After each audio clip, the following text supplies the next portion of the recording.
हमसे बिछड़ गए इस दौरान दिल से मैं श्रद्धांजलि भेंट करना चाहूंगा।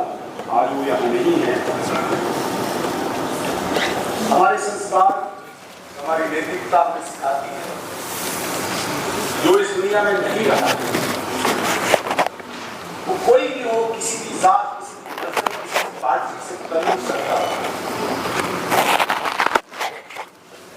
हमारा कोई हक नहीं बनता कि उसके खिलाफ कोई शब्द बोले जब वो इस दुनिया में मिला।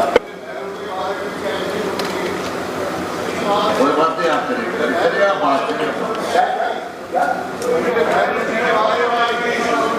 कोई बात नहीं, आप बात करिए। अब आपसे हम ट्यूशन पढ़ने आए थे। आप सबसे बड़े बोलने वालों में सबसे बड़े, आप आपसे ट्यूशन लेंगे। बहुत अच्छा लेंगे, ट्यूशन लेंगे आपसे। मेरा मुंह नहीं खुलाइए, आज अच्छा नहीं है। तो हमारा कोई हक नहीं बनता कि हम किसी के खिलाफ कोई शब्द, कोई अल्फाज इस असेंबली में, इस हाउस में बोले तो आज हमारे बीच में न रहा। इसलिए मैं इन चीजों का, नैतिकता का पालन करते हुए तमाम ऐसे लोग हृदय से श्रद्धांजलि भेंट करता हूँ। कुछ लोगों को मैं पर्सनली जानता, जैसे सत्यपाल मलिक साहब हमारे गवर्नर रहे हैं, साहब को भी हम व्यक्तिगत रूप से जानते थे।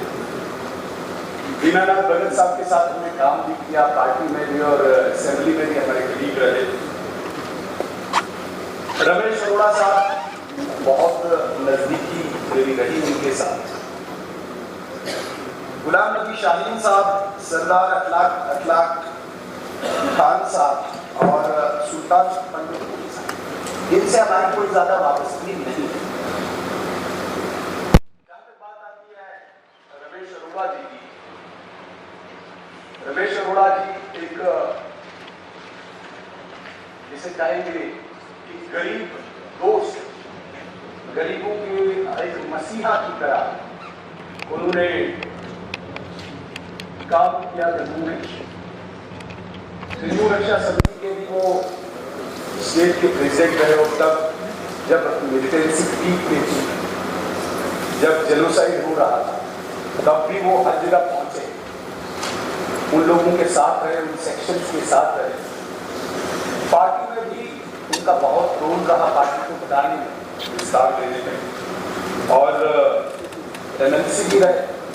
दौरान एमएलसी मुझे लगता है कि पूरी स्टेट में पार्टी के तौर पे या एमएलसी के तौर पे उन्होंने अपनी सर्विसेज दी। हमें बहुत अफसोस है वो आज हमारे बीच में नहीं है। और पार्टी ने एक बहुत बड़ा लीडर खोया, जम्मू कश्मीर में भी एक बहुत बड़ा लीडर खोया। दीनानाथ भगत साहब, इनके साथ बहुत नजदीकी हमारी रही जब हम पार्टी में काम करते थे। ये डिस्ट्रिक्ट प्रेसिडेंट भी रहे उधरपुर के, मतलब एक टाउन टू अर्थ आदमी और एक डेडिकेटेड सिपाही की तरह काम किया। आज वो हमारे बीच में नहीं है। उनका भी हमें भी अफसोस है, पार्टी को भी और जम्मू कश्मीर को भी। गुलचैन सिंह तारक हमारे मिनिस्टर भी रहे और डोगरा की एक पहचान भी, उनको देखने से ही हमें एक पहचान भी। उन्होंने सामाजिक तौर पे भी बहुत काम किया और एक डोगरा लेगेसी,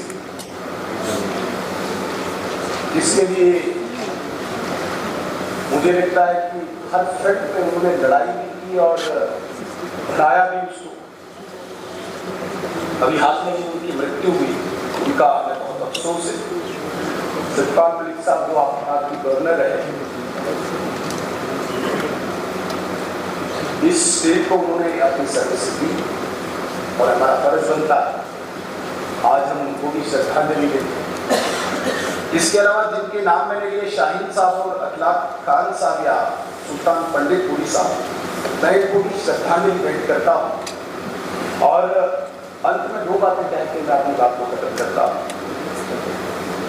कभी ये सारे लोग यही में बैठे हैं, लोगों के मसले मसाइल के लिए उन्होंने लड़ा और कोई आइडियोलॉजिकल इख्तिलाफात भी रहे होंगे आपस में, लेकिन कभी उन्होंने नहीं सोचा होगा कि इसी सीट पे बैठा हुआ भविष्य में कोई ऐसा व्यक्ति आएगा जो मेरी जिंदगी के बारे में कोई अलग से विश्लेषण करेगा। इसलिए इस बात को ध्यान में रखते हुए कल हम भी नहीं हैं, हमारे बाद यहाँ पे कोई दूसरी पीढ़ी भी हो,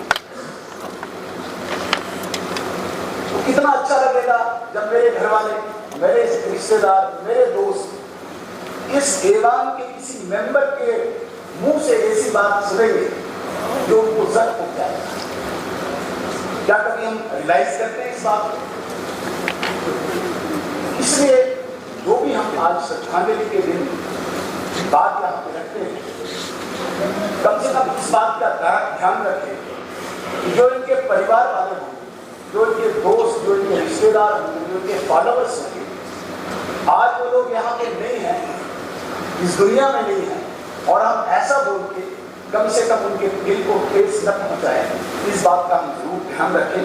आगे हमारे पास खूब टाइम है, जो हमें बोलना होगा, जिसमें कि हमें डिबेट करनी होगी, आप मौका जरूर देंगे।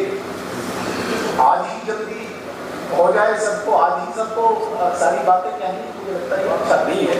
इसलिए मैं पुनः दोबारा एक बार अपनी तरफ से, अपनी पार्टी की तरफ से ऐसे तमाम हुतात्माओं को श्रद्धांजलि भेंट करता हूँ। बहुत बहुत धन्यवाद।